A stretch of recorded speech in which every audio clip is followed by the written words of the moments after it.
Okay, ये paper मैंने पूरा कंप्लीट किया। चलो टाइम देख लेती हूँ। ओ गॉड, 4 आवर्स हो गए। पेपर में मुझे सब कुछ आता था, मैंने सब कुछ भी लिखा, बट टाइम पे नहीं हुआ बिकॉज मैंने टाइम ट्रैक ही नहीं किया। Hello everyone and welcome back to my YouTube channel. अक्सर ऐसा होता है कि हमें सब कुछ आ रहा होता है पेपर में, बट लिखते टाइम पे बिकॉज हमारी प्रैक्टिस नहीं होती है, हमारा पेपर छूट जाता है during exams. And most of the people ये कंप्लेन करते हैं कि मुझे सब आता था, बट अगर मुझे थोड़ा टाइम और मिल जाता तो मैं ये पेपर और भी अच्छे स्कोर के साथ, या फिर शायद ये पेपर मेरा क्लियर हो जाता इस अटेम्प्ट में।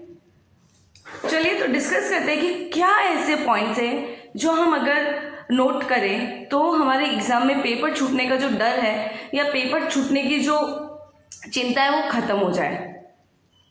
फर्स्ट एंड फॉरमोस्ट थिंग मैं हमेशा स्ट्रेस करती हूँ कि आप रिटन प्रैक्टिस करिए, चाहे आप वो सिनॉप्सिस बना रहे हो या फिर अपने हैंड रिटन नोट्स बनाओ, बिकॉज उससे क्या होएगा कि आपकी रिटन प्रैक्टिस चालू रहेगी।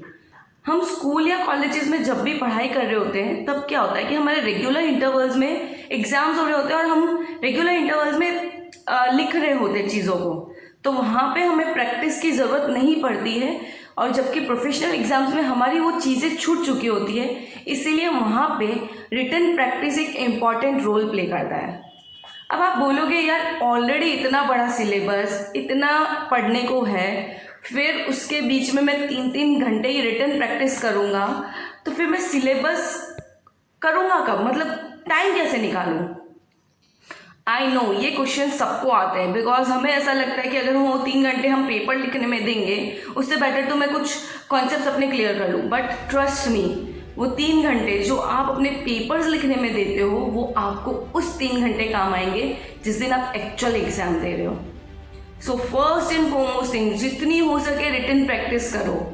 जब भी पेपर आप लिखो पूरा एकदम एग्जाम हॉल में जिस हिसाब से माहौल रहता है उस हिसाब का माहौल लेके आप बैठो और पेपर लिखो, पूरे अच्छे से लिखो। बिकॉज हम जनरली क्या करते हैं, जब भी हम पढ़ रहे होते हैं या तो थियोरी सब्जेक्ट है तो सिर्फ हम गो थ्रू कर रहे होते हैं कि क्या क्या है, जस्ट देखा देखा देखा देखा देखा, बट ये नहीं सोचते कि उसको लिखने में, एग्जीक्यूट करने में कितना टाइम लगेगा।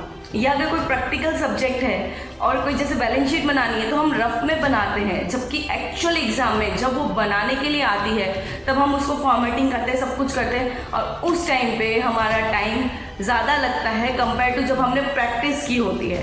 एंड उस एक रीज़न की वजह से हमारा पेपर छूट जाता है।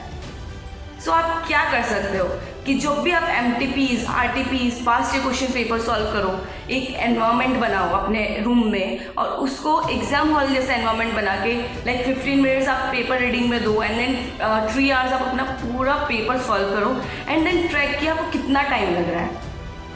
और इसके लिए मत डरो कि यार ये 3 घंटे अगर मैं पेपर लिखने में दूंगी तो मेरा आगे का कोर्स वो सब सिलेबस मेरा छूट जाएगा। ट्रस्ट मी, ये 3 घंटे अगर आपने कुछ पोर्शन कम भी पढ़ा होगा लेकिन ये 3 घंटे आपने प्रैक्टिस की होगी तो आपको एग्जाम में अच्छे से अच्छा स्कोर करने में हेल्प करेगी। सेकेंड चीज़ है जो 15 मिनट्स हमें मिलते हैं एग्जाम के टाइम पे, उसमें जनरली हम क्या करते हैं, अगर हमारा फर्स्ट क्वेश्चन कंपलसरी है तो हम दिमाग में उसी को सॉल्व करने में लग जाते हैं, हम पूरा पेपर सॉर्ट करने में रहते ही नहीं है। वो 15 मिनट्स इसलिए दिए जाते हैं कि आप समझो कि कौन से ऑप्शंस आपको सिलेक्ट करने हैं। I know you will say कि वैसे भी मार्किंग तो जो भी बेस्ट होते हैं उसके हिसाब से दी जाती है, लाइक आप अगर सारा अटेंड करोगे तो जो भी बेस्ट आंसर्स होंगे उसके हिसाब से आपको मार्किंग मिलेगी अगर वो ऑप्शंस में है।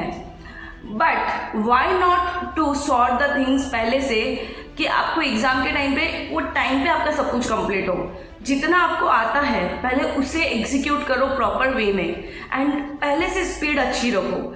हम क्या करते हैं, स्टार्टिंग का पेपर तो एकदम डेकोरेट करके लिखेंगे, एकदम आराम से एकदम सहला के लिखेंगे और लास्ट में हमारी डॉक्टर हैंडराइटिंग चालू होती है और हमें खुद को ही समझ में नहीं आ रहा होता कि हमने क्या लिखा है। सो मेक श्योर एक आप अपनी स्पीड मेंटेन करो वाइल राइटिंग दी पेपर्स, और वो उसी टाइम पे जब आप अपने आप को प्रिपेयर कर रहे हो पेपर्स के लिए, एग्जाम के लिए, उसी टाइम पे ही वो स्पीड में ही लिखना स्टार्ट करो। सो मैं समराइज करूँगी कि रिटन प्रैक्टिस करो, चाहे वो सिनॉप्सिस आप जो भी बनाते हो उसमें भी आप कंटिन्यूस प्रैक्टिस रखो और पेपर्स लिखने की प्रैक्टिस भी रखो, चाहे वो आप कोचिंग में भी अगर पेपर्स लिखवाते हैं तो वहाँ पे भी जाके लिखो।